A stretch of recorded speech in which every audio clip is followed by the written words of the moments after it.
आज की 50 ताज़ा सबसे बड़ी खबरों के लिए सबसे पहले चैनल को सब्सक्राइब कर लें। नए साल में नियोजित शिक्षकों को मिल गई सबसे बड़ी खुशखबरी। फरवरी से होंगे शिक्षकों को ऐच्छिक तबादले। वर्षों की इंतजार की घड़ी होगी खत्म। नए साल में नियोजित शिक्षकों को ऐच्छिक तबादले होंगे। लंबे अरसे से तबादले का इंतजार कर रही महिलाएं शिक्षकों एवं दिव्यांग शिक्षकों को पहले मौका मिलेगा। पुरुष शिक्षकों को भी तबादले के अवसर दिए जाएंगे। इसकी तैयारी को लेकर शिक्षा विभाग द्वारा शिक्षकों से ऑनलाइन आवेदन लेने हेतु पोर्टल को फरवरी में लॉन्च किया जाएगा।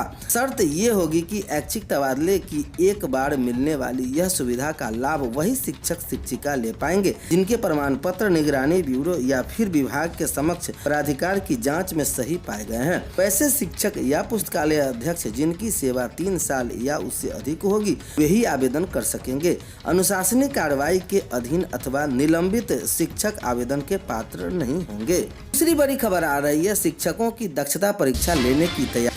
प्राथमिक शिक्षा निर्देशालय ने सभी जिलों से वैसे शिक्षकों की जानकारी मांगी है जो अब तक दक्षता परीक्षा पास नहीं हुए हैं। मार्च में दक्षता परीक्षा कराने की तैयारी है। राज्य में 3000 ऐसे शिक्षक हैं जो पहले आयोजित हुई दक्षता परीक्षा में शामिल हो चुके हैं लेकिन परीक्षा पास नहीं किए यानी फेल हो गए, जबकि 5000 शिक्षक दक्षता परीक्षा में शामिल ही नहीं हुए। शिक्षक दक्षता परीक्षा में ऐसे शिक्षकों को आखिरी मौका मिलेगा। इसमें जो शिक्षक पास नहीं करेंगे उन्हें न्यायालय के आदेश पर सेवा से हटाया जाएगा। सर्वोच्च न्यायालय के आदेश के अनुपालन के तहत ऐसे सभी शिक्षक की दक्षता परीक्षा ली जाएगी। राज्य शिक्षा शोध एवं प्रशिक्षण परिषद NSCERT द्वारा दक्षता परीक्षा लेने की तैयारी चल रही है। दक्षता परीक्षा लेने से पहले शिक्षकों को 6 माह की ट्रेनिंग के माध्यम से तैयारी कराई जा रही है ताकि दक्षता परीक्षा में शामिल हो। MDM धांधली 14 स्कूलों के HM से DPO ने किया शौकत। 2 दिसंबर को 60 स्कूलों में हुई थी जांच, पकड़ी गई थी गड़बड़ियां। DPO ने शौकत पूछे गए HM को चेताया है कि वे तय समय में पत्र का जवाब दें। बिहार शरीफ से खबर आ रही है जहां स्कूलों में PM पोषण योजना में धांधली रुकने का नाम नहीं ले रहा है। अधिकारी डाल तो HM पात चल रहे हैं। बिना भोजन बनाए EVRS पर रिपोर्ट भेजना, बच्चों की अधिक हाजिरी बनाकर राशि गमन करने व अन्य गड़बड़ियां आम हो गई है। DPO अनिल कुमार ने बताया कि IVRS पर जवाब नहीं देने के कारण जिले के 14 स्कूल के HM से शौकत किया गया। कहा है कि जवाब संतोषजनक नहीं रहने पर विभागीय नियम के अनुसार अनुशासनिक कार्रवाई की जाएगी। DPO ने बताया कि 2 दिसंबर को PM पोषण योजना की जांच की गई थी।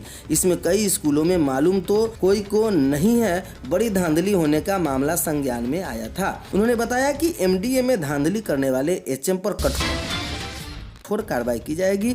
इन स्कूलों के HM से शौकत राजगीर की गांधी आश्रम उत्क्रमित मध्य विद्यालय, कोबराडी में विष्णु बिगहा सिल्वा से उत्क्रमित मध्य विद्यालय, जैतीपुर गरियकर से प्राइमरी स्कूल, केरुआ व महिला प्राइमरी स्कूल, रहुई के प्राइमरी स्कूल, मुर्गिया चक व वासनपुर स्कूल, नूर सराय के प्राइमरी स्कूल, गोसाई बिगहा थरथरी के उत्क्रमित मध्य विद्यालय, राजाबाद बिहार शरीफ के प्राइमरी स्कूल, धनुखी बिगहा सरमेरा के प्राइमरी स्कूल व छोटी मिसिया व पेंदी स्कूल के परवलपुर प्रखंड के प्राइमरी स्कूल के अस्तुपुर के HM से शौकत किया गया है। चेताया DPO ने शौकत पूछे गए HM को चेताया कि वे तय समय में पत्र का जवाब दें।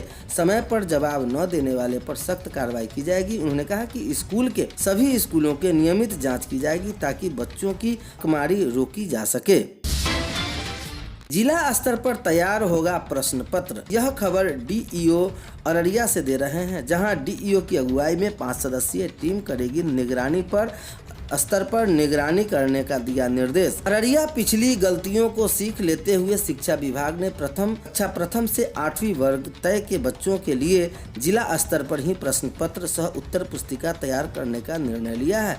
प्रश्न पत्र निर्णय में किसी प्रकार का चूक न हो, इसे बिहार शिक्षा परियोजना योजना परिषद गंभीरता से लिया है। सतर्कता बरतते हुए विभाग ने इस बार न केवल जिला स्तर पर प्रश्न पत्र सह उत्तर पुस्तिका बनाने का निर्णय लिया, बल्कि डीईओ की अगुवाई में 5 सदस्यीय टीम भी गठित की है, जो हर स्तर पर निगरानी व मॉनिटरिंग करेगी, ताकि प्रश्न पत्र में किसी प्रकार की कोई गलती नहीं हो और न ही कोई विवादित प्रश्न शामिल हो। खास बात यह है कि डाइट में कार्यरत असेसमेंट सेल के प्रश्न पत्र सह उत्तर पुस्तिका तैयारी की जिम्मेदारी दी गई है। विभाग में पहली बार डाइट के प्राचार्य को भी टीम में शामिल किया गया। डीईओ व डाइट प्राचार्य के अलावा 5 सदस्यीय टीम में प्राथमिक शिक्षा सह समग्र शिक्षा डीपीओ और डीईओ द्वारा मनोनीत 2 एचएम को शामिल होंगे। इस संबंध में बिहार शिक्षा परियोजना परिषद के निर्देशक व डीईओ डीपीओ व डाइट प्राचार्य को पत्र के जरिए निर्देश भी जारी किया गया है। इस वर्ष मार्च में होने वाली वार्षिक मूल्यांकन परीक्षा के लिए टीम अभी से ही तैयारी में जुट गई है। मामले की पुष्टि करते हुए डीईओ राजकुमार ने बताया कि इस बार डाइट में कार्यरत असेसमेंट सेल कक्षा 1 के 8 तक बच्चों के प्रश्न पत्र सह उत्तर पुस्तिका तैयार करेगा। 5 सदस्यीय टीम इसकी निगरानी करेगी। किसी तरह की कोई शिकायत नहीं मिलेगी। 5,50,000 बच्चों के लिए छपेंगे प्रश्न पत्र। मार्च 2023 में जिले के प्रारंभिक विद्यालय में होने वाली वार्षिक मूल्यांकन परीक्षा में करीब 5,50,000 प्रश्न पत्र सह उत्तर पुस्तिका छपेगी। कक्षा 4 व 8 की परीक्षा जबकि अन्य वर्ग के बच्चों के मूल्यांकन किया जाएगा। राज्य परियोजना निर्देशक असंकवा चुबाओ ने अपने पत्र में कहा है कि वार्षिक मूल्यांकन परीक्षा 2023 के लिए प्रश्न पत्र सह उत्तर पुस्तिका का निर्माण जिला स्तर से संपन्न पूर्ण करा ले, साथ ही मुद्रण से पूर्व जिला स्तर पर प्रत्येक विषय के विशेषज्ञ के सहयोग से भाषाई एवं टंकन त्रुटि निश्चित रूप से करा ले, ताकि किसी प्रकार की कोई परेशानियों का सामना नहीं करना पड़े। डाइट में कार्यरत को प्रश्न पत्र सह उत्तर पुस्तिका तैयारी की जिम्मेदारी मार्च 2023 में कक्षा 1 से 8 के बच्चों की होनी है।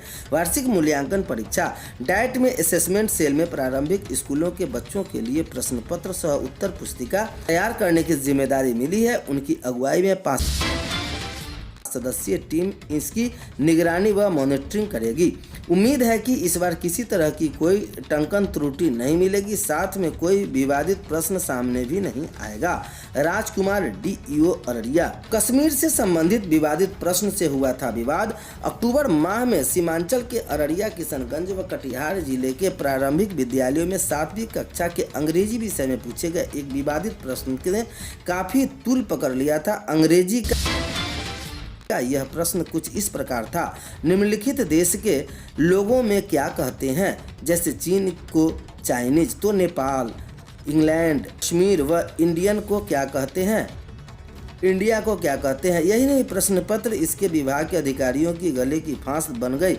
जानकार का कहना है कि चूक एक होती है, लेकिन इसमें गलती है। एक तो अपने कश्मीर जैसे संवेदनशील राज्य को देश की श्रेणी में खड़ा कर बेहद बेवजह तुल देने का मौका दे दिया। दूसरी, आपको कश्मीर ही देना था तो अन्य राज्य भी 4 होनी चाहिए। कश्मीर की जगह अन्य राज्य में भी देश के श्रेणी में रखना चाहिए था। सभी सरकारी और निजी स्कूल में 10वीं तक के पढ़ाई 7 तक बंद। पटना जिले के सभी सरकारी एवं निजी स्कूल की 10वीं तक की पढ़ाई 7 जनवरी तक बंद करेंगे। डीएम डॉक्टर चंद्रशेखर सिंह ने आदेश जारी कर उन्होंने कहा कि ठंड को ध्यान में रखते हुए 7 जनवरी तक स्कूल बंद रखने का आदेश जारी कर दिया है। यह आदेश तत्काल प्रभाव से लागू रहेगा।